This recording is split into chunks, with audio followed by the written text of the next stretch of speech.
Une fonction dans Scilab, c'est comme un sous-programme dans le programme.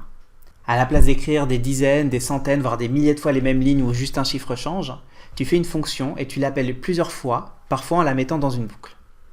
C'est très courant dans les sujets de concours. Comment marche une fonction? C'est ce que tu vas voir dans cette vidéo.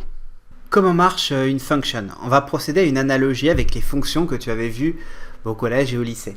Prenons par exemple la fonction g qui à x donne 8x au carré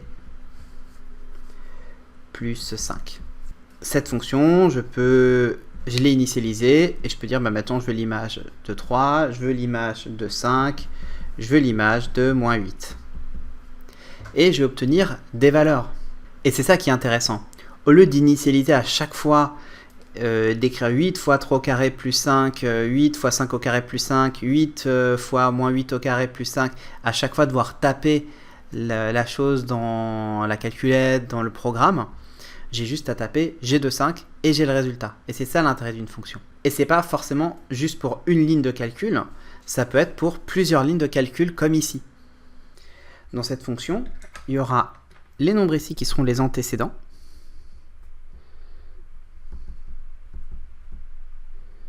Un peu comme ici d'ailleurs, puisque c'est g de moins 8, le moins 8 est l'antécédent. Et l'image, c'est ce qui vient après le égal, ici. Et là, l'image, c'est ces variables qui vont être modifiées tout au long du processus de la fonction.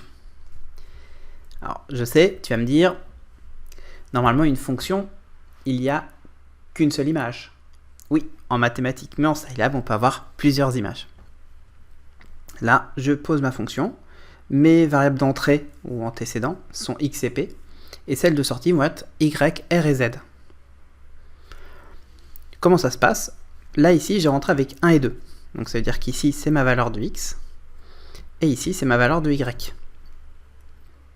Donc, pour là, par exemple, mon z, c'est le p plus 3, donc le 2 plus 3, donc 5. Pour le r, on avait dit que c'était 3 fois x plus 2 fois p. Donc c'est 3 fois 1 plus 2 fois 2, d'où le 7. Et le y, c'était 5 fois x, donc 5 fois 1, 5. Et l'intérêt de ça, c'est que je peux le faire plusieurs fois. Je peux faire, plutôt que d'avoir à écrire à chaque fois les lignes, si je veux le faire avec, par exemple, une boucle, je peux faire for i égale 1, 2.5, ou 2 points, genre 1000. Et je vais faire y, r, z